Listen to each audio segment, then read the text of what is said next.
এই মুহূর্তে সবচেয়ে অবাক করা এবং বিস্ময়ক তথ্য হচ্ছে সেটা হচ্ছে ভারত থেকে সরে যেতে পারে টি-20 বিশ্বকাপ। কেন? কারণ আপনারা তো জানেন আগামী 7 তারিখ অর্থাৎ 7ই ফেব্রুয়ারি থেকে ভারতে টি-20 বিশ্বকাপটা হওয়ার কথা, কিন্তু এই টি-20 বিশ্বকাপটা ভারতে অনুষ্ঠিত নাও হতে পারে। সো বাংলাদেশ এবং পাকিস্তান এবং ভারত, সো আপনারা জানেন এখন তো একটা অলরেডি একটা সিচুয়েশন চলতেছে, সেখানে বাংলাদেশ আনুষ্ঠানিকভাবে ঘোষণা দিয়ে দিছে ভারতে যায় ভারতে যায় টি-20 ম্যাচগুলো খেলবে না। সেখানে পাকিস্তানেও কিন্তু এখন ধোঁয়াশা আছে, এখনো পর্যন্ত পাকিস্তানে কোনো কিছু জানাই নাই যে আসলে ভারতে যায় ওরা টি-20 বিশ্বকাপটা খেলবে কিনা। সো এমন অবস্থায় একটা হঠাৎ করে অবাক করা তথ্য সামনে আসলো, সেটা হচ্ছে ভারতের টি-20 বিশ্বকাপ সরিয়ে দেওয়ার চিন্তা ভাবনা করছে আইসিসি অর্থাৎ ইন্টারন্যাশনাল ক্রিকেট কাউন্সিল। কিন্তু কারণটা কি? কারণ হচ্ছে রাইট নাও ভারতে একটা ভাইরাস ধরা পড়ছে লাইক করোনার মতন, সেটাকে বলতেছে ওরা নিপা ভাইরাস। অর্থাৎ আপনারা জানেন করোনা ভাইরাসের সময় কি একটা ভয়াবহতা হয়েছিল, নট অনলি দ্যাট, শুধুমাত্র যেটা বাংলাদেশে না সারা পৃথিবীতে ম্যাক্সিমাম অফ কান্ট্রিতে কিন্তু এই করোনা ভাইরাসের যে একটা ইফেক্ট আছে সেটা কিন্তু হয়েছিল।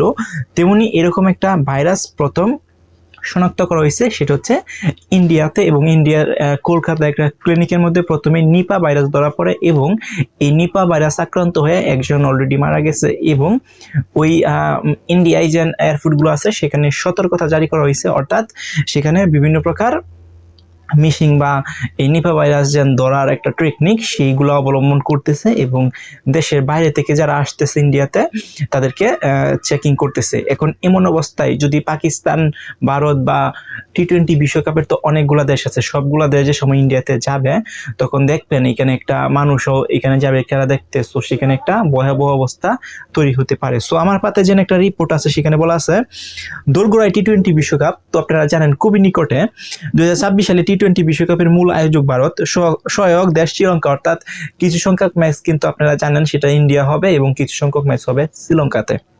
তবে বিশ্বকাপ শুরুর ঠিক আগ মুহূর্তে ভারতের আশঙ্কাজনক হারে বাড়ছে নিপা ভাইরাসের সংক্রমণ। এমন অবস্থায় বিশ্বকাপ আয়োজন করতে ভারত সমর্থন হবে কিনা এমনও কিন্তু এখন প্রশ্ন উঠছে, এবং অ্যাকচুয়ালি এই বিশ্বকাপটা ভারতে হবে কিনা সেটা এখন শুধুমাত্র সময়ের দাবি। ভারতের নিপা ভাইরাসে ধরা পড়ার পর থেকে এশিয়ার অনেক দেশের ভারত ফেরত যাত্রীদের স্ক্রিনিং করা হচ্ছে জানিয়েছে দেশটির সংবাদ মাধ্যম। এমন অবস্থায় বেগতি হলে ফিরে আসতে পারে কোয়ারেন্টাইনের যুগ। সেক্ষেত্রে বিশ্বকাপ খেলতে আসা ক্রিকেটারদের দুর্ভোগ কি পরিমাণ বাড়বে তা বলার উত্তর কিন্তু নেই। সো এরকম যদি একটা অবস্থা হয় সেখানে যদি রাইট নাও যে সিচুয়েশন চলতেছে এখন ভারতে, এরকম অবস্থাও যদি বিশ্বকাপটা চলে তাহলে কিন্তু ক্রিকেটার বলেন, প্লেয়ার বলেন বা দর্শক বলেন, হোয়াটএভার যাই বলেন না কেন তারা কিন্তু একটা দুর্ভোগ বইতে হবে, কারণ ওই দেশে কিন্তু একটা সিকিউরিটি থাকবে, স্ক্যানিং করা হবে এবং ইভেন্ট একটা খেলোয়াড় যদি আক্রান্ত হয় তারা কিন্তু কোয়ারেন্টাইনে নেওয়া হবে, অন্য রুমে রাখা হবে। সো এরকম নানান ধরনের সমস্যা কিন্তু দেখা দিবে। অন্তত সংক্রমণ নিপা ভাইরাসের মূলত কাঁচা খেজুরের রস পান করা সহ নানান কারণে ছড়িয়ে পড়ছে।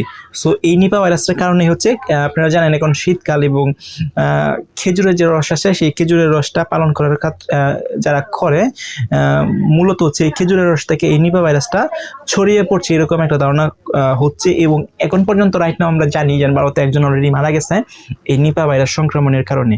সো এমন অবস্থায় যদি চলতে থাকে তাহলে টি-20 বিশ্বকাপটা কি আসলেই হবে কি না সেটাও কিন্তু একটা সন্দেহ জায়গাতে আছে। এখন যদি ভারতের টি-20 বিশ্বকাপ ম্যাচটা না হয় তাহলে কোথায় হবে? তো ভারতের যদি টি-20 বিশ্বকাপটা না হয় তাহলে যেহেতু ভারত এবং শ্রীলঙ্কা দুই দেশ মিলায় এই টি-20টা আয়োজন হইতেছে, সো মনে হয় সেইগুলাকে ট্রান্সফার করে নেওয়া হবে হচ্ছে শ্রীলঙ্কাতে, অথবা এটা তো আনুষ্ঠানিকভাবে কোনো যেন একটা ডিসিশন বা ডিক্লেয়ার সেটা এখন পর্যন্ত আইসিসি জানায় নাই। সো এটা জানালে আমরা ডেফিনেটলি জানতে পারবো যে আসলে ভারতে ম্যাচটা হবে কিনা। সো এখন হচ্ছে সময় বলে দিবে যে আসলে দুই সংক্রমণের হার আরো বেশি বাড়তে থাকে নিপা ভাইরাসের, তাহলে হয়তো বিশ্বকাপ অর্থাৎ টি-20 বিশ্বকাপ কিন্তু ভারতে হবে না। আর যদি ভারতে টি-20 বিশ্বকাপ না হয় তাহলে বাংলাদেশের অংশগ্রহণ নিশ্চিতই বলা যাচ্ছে। সো এখন শুধুমাত্র সময়ের দাবি।